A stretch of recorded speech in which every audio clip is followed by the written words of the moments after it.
부탁드리고 많은 응원 부탁드리고 그리고 좋아요 한 번씩 꼭 좀 눌러주십시오. 자, 오늘 순복음교회 이영훈 목사님이 오늘 이제 강연을 하셨는데요. 오늘 아주 중요한 말씀을 하셨습니다. 우리가 이제 좀 단합하고 또 분열을 치유해야 된다라는 네. 치유의 메시지를 오늘 사실 이야기를 하셨고 네.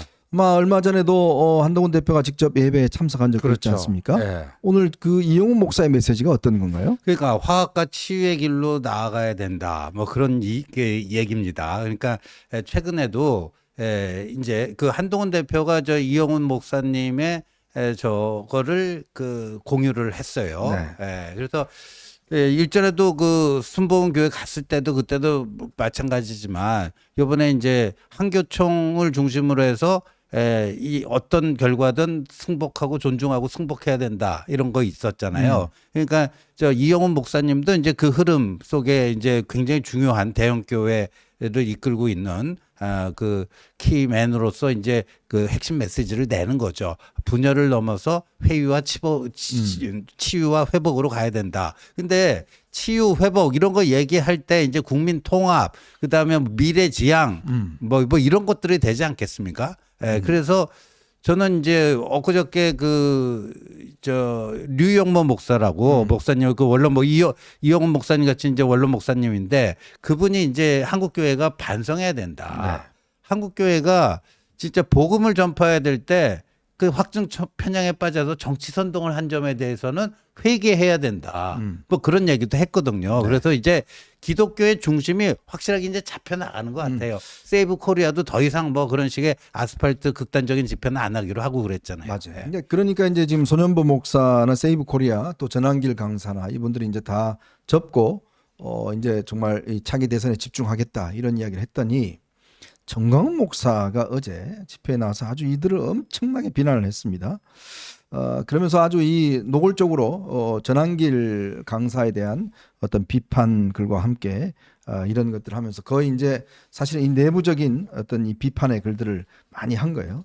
그러니까 그만큼 거기다가 또 일부 지금 이 극우 쪽에서는 정영식 그 재판관에 대해서 이게 참 기가 막힙니다. 이미 다 게임이 끝난 상황인데 이 정영식 재판관을 그렇게 또 예전에는 뭐 보수에 어쩌고 뭐 극찬하더니 이제 와서는 무슨 뭐 4가지 비리가 있다 뭐 이런 식으로 또 선동을 해서 또 이게 갈라치기를 하는 이런 또 세력이 있는 것 같습니다.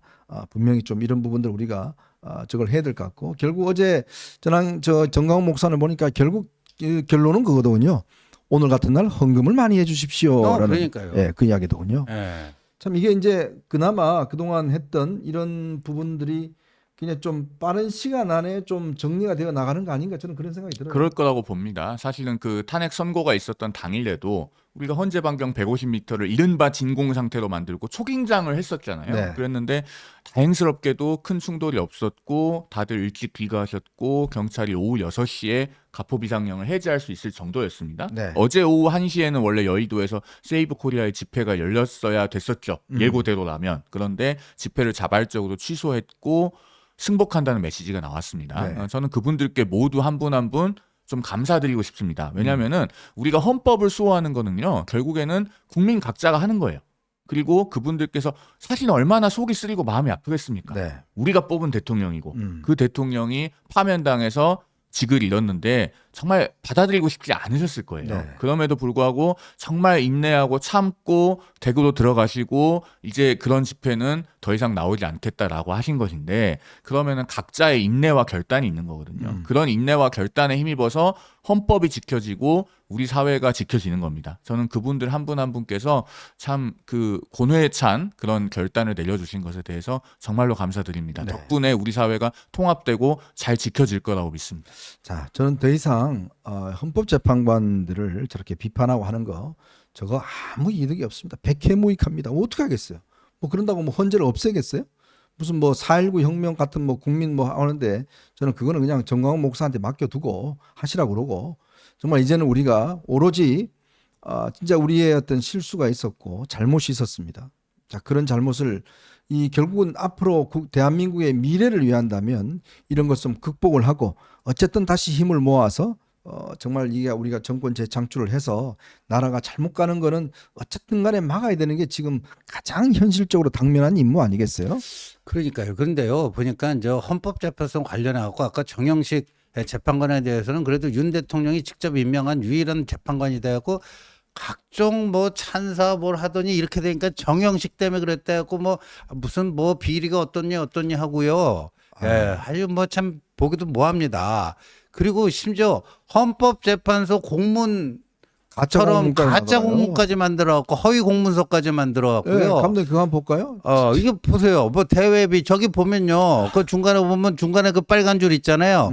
원래 저기 인용 5 각하 3명 뭐 그렇게 하기로 됐다라는 거예요. 그 선고 하루 전일 4월 3일에 헌법재판소 대외비 공문에 보면 탄핵 심판 결과가 재판관 8명 중에 인용 5명, 기각 3명으로 이게 윤석열 대통령 직무복귀 뭐 이게 됐다. 저런 게 있었는데 그 하룻밤 사이에 뭐 정영식이 배반해 갖고 주시민 정영식이 뭐 배반하니까 뭐 누구예요? 뭐 김복형 뭐 다 따라가고 조한창 따라가고 아니 저런 헌법재판소 공문까지도 이제 위조를 해가지고 저렇게 거짓 선동을 하면 됩니까? 그러니까 자기들이 계속 4대4, 5대3으로 뭐 된다고 했다가 안 됐잖아요. 그러니까 뭔가 핑계를 대야 돼요. 예? 자기들 전혀 헛소리 한 건 아니다. 핑계를 대야 되니까 저렇게 가짜 공문서까지 만들어갖고 저러면 저거는 좌우하고 상관이 없어요. 기본적으로 거의 뭐, 이 민주공화국의 시민이기를 포기한 사람들의 작태입니다. 자, 여러분 이게 어떤 네? 일이든지 잘못이 있으면 먼저 우리를 좀 살펴봐야 되잖아요. 내가 뭘 잘못했는지를 봐야 되잖아요. 그러니까 항상 지금 나오는 게 뭐냐면 선거 패배하면 부정선거야. 네. 지금 딱 그렇잖아요. 매번 선거 때마다 부정선거. 그러면 김천은 부정선거 안 했습니까? 김천은 왜 그러면 우리가 저 국민의힘이 당선됐어요? 저는 정말 공병호라는 분 말이죠. 저분은 진짜 이거 좀 여러분들 정말 제가 솔직히 하지만 이거 정말 믿지 마십시오. 무조건 부정선거래요, 그거는. 그리고 이 또 마찬가지입니다. 이렇게 또 헌재가 하니까 원래는 5대3이었는데 뭐 정영식이 배반해서 정영식이 개인 비리가 있어서 어쩌고 저쩌고 이제 자기들의 잘못을 계속 그런 식으로 합리화를 하려고 하는 거예요. 합리화하고요. 그러니까 그런 거에 제발 좀 우리 잘못이고 우리가 국민들을 설득 못한 것이고 그런 것들을 해야지만이 나중에 기회를 줍니다, 국민이. 저는 그런 부분들을 집중해야지 이걸 모든 문제를 자꾸 이렇게 잘못을 딴 데로 넘기면 결국은 손해는 우리밖에 없습니다. 그 20초만 제가 덧붙여서 네. 좀 말씀을 드리면 그 무슨 정영식 헌법재판관의 비리 어쩌고 하는 유튜브가 돌아다닌다는 거 저는 처음 들었는데 정말 금시초문이거든요. 무슨 비리 어쩌고 하는 거. 근데요. 그런 주장을 하시는 분들 잘 생각해 보십시오. 누가 임명했습니까? 윤 전 대통령께서 임명하셨잖아요. 네. 그러면은요. 결국에는 누워서 침 뱉기예요. 그분들이 사랑에 맞지 않는 윤 전 대통령께서 사람 볼 줄 몰라서 비리가 있고 문제가 많은 인사를 임명했다. 지금 그 말씀을 하고 계신 거 아닙니까? 네. 대통령 파면됐다고 그렇게 등 뒤에서 칼 꽂는 거 아닙니다. 네. 그만하십시오.